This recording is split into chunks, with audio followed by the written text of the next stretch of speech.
কি দিনকাল আসলো রে ভাই। কেন, কি হয়েছে? কালকে বিকালে একটা মেয়েকে প্রপোজ করে আবার রিজেক্ট করে দিলাম। কইস কি? আমি মেয়েটারে আই লাভ ইউ বললাম, মেয়েটা বলে আমার জুতার সাইজ জানিস। প্রপোজ করার সাথে সাথে গিফট চাওয়া শুরু। ফকিরনি কোথাকার। এ ভাই, মাথা ঠান্ডা কর। কালকে আমি একটা জিনিস 10 টাকা দিয়ে কিনেছিলাম, তুই চাইলে তোকে 5 টাকায় দিব, তাও আমার 5 টাকা লাভ হবে। কি জিনিস রে, দে তো। কালকের বাসের টিকিট। আমাকে বলদ পাইছিস? হ্যাঁ রে বল্টু, কালকে তোকে একটা মেয়ের সাথে দেখলাম। কোথায়? স্কুল পাড়ার বড় রেস্টুরেন্টে। ও, ওটা আমার মামাতো বোন ছিল। তোর মামাতো বোন গত বছর আমারও মামাতো বোন ছিল। জানিস বন্ধু, কালকে আমি একটা দোকানে শার্ট কিনতে গেছিলাম। দোকানদার বলে শার্টের দাম 700 টাকা। আমি বললাম 300 টাকা দিব। দোকানদার বলল 500 টাকা দিয়ে নিয়ে যাও। আমি বললাম 350 টাকা দিব।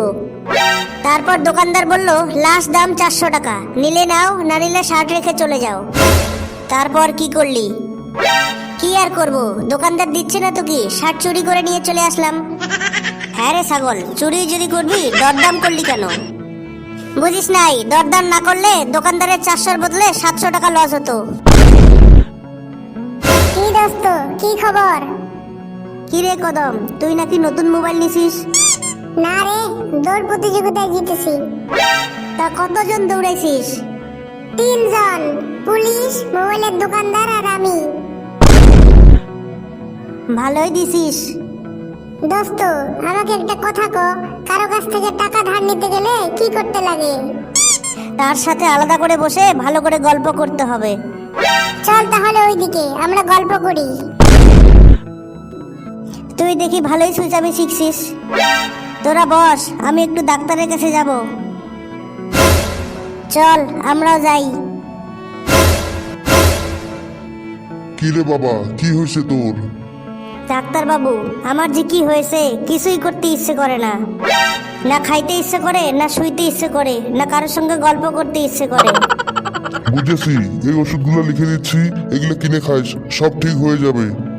ঠিক আছে ডাক্তার বাবু, আমি আসি। ওই, আমার ফিসের 500 টাকা দিবি না? কি যে বলেন ডাক্তার বাবু, আপনাকে না বললাম আমার কিছুই করতে ইচ্ছে করে না। ওষুধগুলো খাই, যদি ইচ্ছে করে আপনার টাকাটা দিয়ে যাব।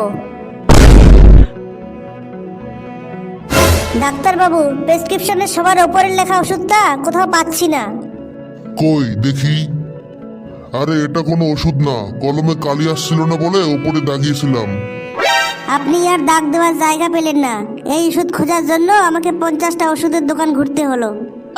একজন বলে কালকে আনিয়ে দেব, আর একজন বলে এই কোম্পানি বন্ধ হয়ে গেছে, অন্য কোম্পানির ওষুধ দিই।